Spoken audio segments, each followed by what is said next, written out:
Chapter 8. Logan Cates came down from the rocks and found a place back from the water's edge where he could roll up in his blankets. The night was cold, the day's heat gone, and a faint breeze stirring from the Gulf not many miles to the south. He lay awake, staring up at the stars, trying to find a solution, and then he gave it up and turned on his side and was almost instantly asleep. Yet suddenly he was once more awake, aroused by that sixth sense developed by a hunter and hunted. There was movement where there should be none. Cates held himself very still, straining his ears into the dark. It seemed he had only just fallen asleep, but the stars told him several hours had passed. He waited, sure there had been some slight movement to awaken him, and his eyes searched the rim of the rocks. Suddenly the movement came again, only it was closer. Near the pool something stirred, and a figure rose slowly for several seconds, remained still. It was a bulky figure, heavier than... It was Big Maria. There was no reason for her not to be there, no reason why she should not be moving around, but there was something so surreptitious about her actions that he watched closely. She held her saddlebags in her hands, and she moved by him in moccasins that made no sound. Like an Indian, she slipped by him into the lava rocks of the pool, and as she disappeared, he heard a faint clink of metal on metal. He started to rise and follow, then hesitated. Whatever she was doing, she did not wish to be seen, and whatever it was could not be important to him. Or could it? He was still worrying about that when she returned, and now the saddlebags were gone. Those saddlebags had been heavy for her, and she was a very strong woman. She had been quick to take them from her horse so they would not be handled by anyone but herself. And now she had taken those saddlebags and concealed them. It all began to weave a curious and interesting pattern. Who was Big Maria? Where had she come from, if not Tucson? Where could she have come from that would allow her horse to arrive comparatively fresh? Where could she have been that would still allow her time to have been in Tucson when Jim Fair arrived searching for Jennifer? He told himself that it was no business of his, but then he began to remember that sack. What could be so heavy but gold? And what but gold could she be hiding out in the rocks? Had anybody seen her but him? For several minutes he lay awake, then dozed off, and when next his eyes opened, there was a faint gray in the sky, and he came to his feet at once and crossed to the lower pool, where he bathed his face and hands, then dried himself with his neckerchief. He combed his hair with his fingers and put on his black hat. Beaupre crossed to him. All quiet. He struck a match to his cigarette and glanced at Cates out of the corners of his eye. How far is it to Gulf? I mean, could a man make it, do you suppose? Maybe 3 days from here, maybe a bit more. If a man made it, he would need a good horse, lots of water, and a very special kind of luck. There's no water south of here, and no people except Seri Indians. Might be a way out, Beaupre suggested. Not a chance, Cates said. Logan Cates found himself wondering who had suggested the route to Beaupre. Whatever water you had, you'd have to carry along. There isn't enough in any canteen to get a man through, and when he got there, what would he do? Catch himself a boat. Just like that? Few boats come up that far, and fewer still come close to the east shore. No, Jim, you'll have to think of something else. Beaupre was obviously unconvinced, and Cates watched him as he walked away. A man would be a fool to attempt such a ride. The country was bleak, desert, and dunes, and broken lava. Without water, without any settlements, not even a ruined ranch, there was no more desolate land under the sun than that around Pinacate. But somebody had given Jim Beaupre the idea. To attempt to find another way out than that to Yuma was a waste of time. The desert to the south was a death trap that offered nothing, and their only hope was to make a stand here, and while making the stand, attempt to locate the Indian camp. Once located, they could make a counterattack and might deal with them such a blow as to render them harmless for the future. In the meanwhile, they were secure, or reasonably so. Yet their greatest enemy was not the Apaches, but the trouble that lay among themselves and the strain of waiting for an attack that seemed never to come. Logan Cates climbed among the rocks. It was very still, and upon the wide face of the desert nothing moved. Even now, surrounded by Indians in danger of attack at any moment, able to trust no rock or bush, Logan Cates loved the desert morning. The stillness, the distance, the far blue serrated ridges, the lonely peaks, and overall the vast and empty sky. Nothing moved out there, not even a lizard, yet the very silence was a menace, the stillness a warning. If they had been east of Tucson or even closer to the town, there might be a chance of help. Here there was none. Whatever future they had, they must provide for themselves. And then he remembered the mysterious movements of Big Maria. A stir of movement caught his eye, and he eased his Winchester higher, alert and ready. Nothing happened. Yet behind that bush there had been something alive. Where could she have hidden the gold, if gold it was? She had gone only for a few minutes, and could not have gone far, nor would she wish to chance being captured by Indians or being missed. Yet in the broken country of lava rock, there were a million places.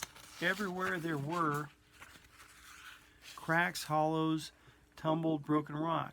He had heard no sound, and if she had covered it, that meant there would have been a rattle of stones that could have been heard at the distance she could have gone.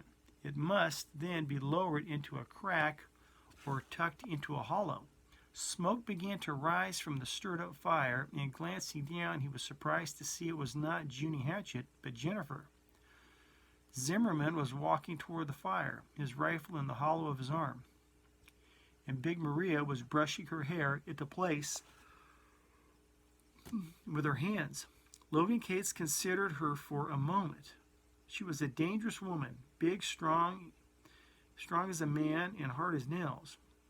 His eyes scanned the terrain out before them. There was good shelter there. It was a place where they might get close enough for a rush. And he had just seen movement there. On a sudden hunch, he turned quickly and, catching Lonnie Foreman's eye, held up 4 fingers. Lonnie hesitated, then realized that what Cates wanted. He grabbed Zimmerman, Kimbrough, Conley, and Stiles.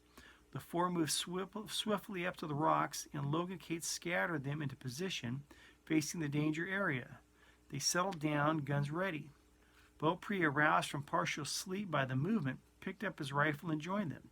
Hidden behind rocks and in brush, they waited. Minutes ticked by, and nothing happened. The morning was still cool and pleasant. The desert was innocent of movement. Nothing stirred out there, not even a dust devil, and there was no sound. 10 minutes, 20 minutes passed. A fly buzzed near and lit on a rock just ahead of Cates. He was getting stiff from holding his position. Half an hour went by, and the waiting men were growing restless. A bird lit in the brush some 50 feet away and began preening his feathers. Down at the fire, the breaking of branches for fuel made loud sounds in the still morning. Big Maria and Jennifer were talking, their voices carrying clearly to the watching men. Cates cleared his throat soundlessly and drew a deep breath.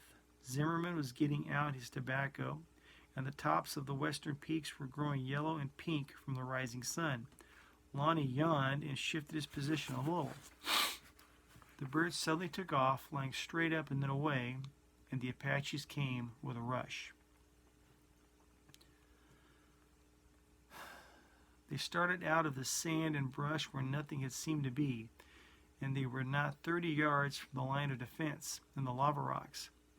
They had been expecting one guard. at most 2, and they ran head-on into a withering blast of fire. Logan Cates fired at Cherupatai, whom he saw plainly, and the bullet missed, knocking down an Indian behind him. Then the Apaches were on the rocks, and it was hand to hand, and every man for himself. An Apache came over the rocks, almost as Cates' first shot sounded. He grabbed at Cates' rifle barrel, and Cates kicked him in the groin, then swung the rifle barrel sideways and caught the Indian across the skull. He fired instantly at another, saw him stagger, and then suddenly they were gone, and there was nothing in sight but a couple of trails of blood on the sand where Indians had been shot down and dragged away. They were gone, even the one he had slugged with a rifle barrel. Somehow he had rolled over and lost himself on the rocks. There was nothing to indicate there had been an attack but the trails of bloody sand, the acrid smell of gun smoke in the clear morning air, and Stiles. Stiles was down, an arrow in the chest. Lonnie was sitting sideways, his back to a boulder, bandaging a burned wrist. How many did we get? Conley wondered. 2, 3, Cates replied. Maybe 3 or 4 wounded. How'd you guess they were coming? Foreman asked. Hunch. I saw a bush move. Figured maybe this was the place and time. And what now? Kimbrough asked, watching Zimmerman lift the wounded Stiles to carry him to the fire. We wait and watch the horses. They'll try for them again. Beaupre had gone back to his bedroll. The desert was still. Jennifer climbed to the rocks with a cup of coffee and a piece of beef. Squatting on his heels, Cates ate hungrily. Conley and Kimbrough had waited. Lonnie finished bandaging his wrist and took the coffee Jennifer offered him. What chances have we? Jennifer asked.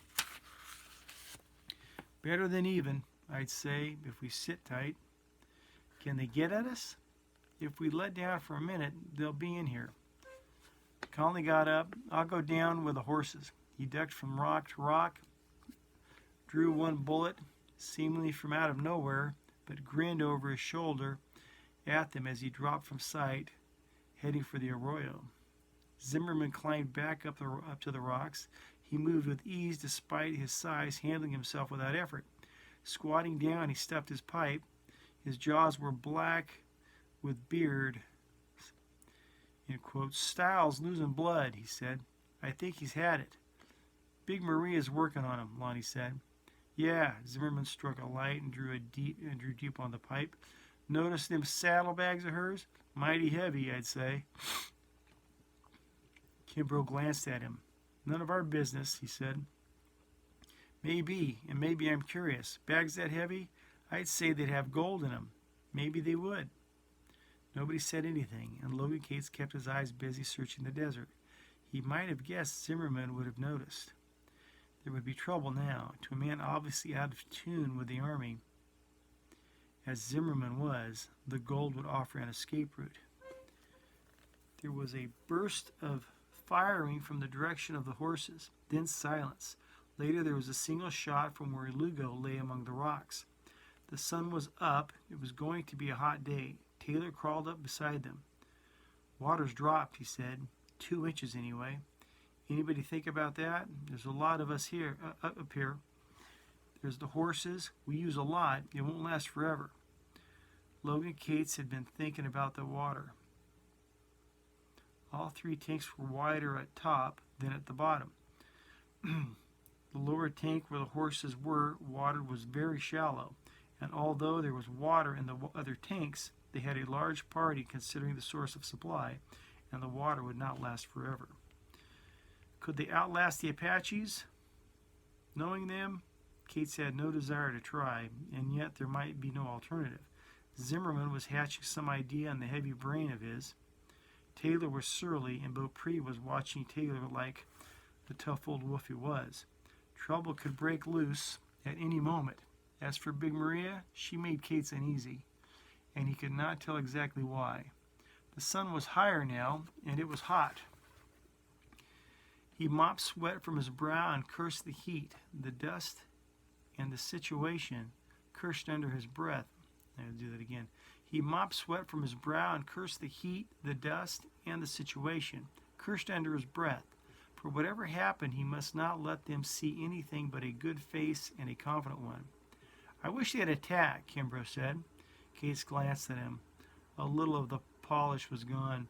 Without a shave, he looked irritable and somehow weaker than he did. The clothes that had been so dressy now looked worse than his own, and somehow it made the whole man seem shabby, down at heel.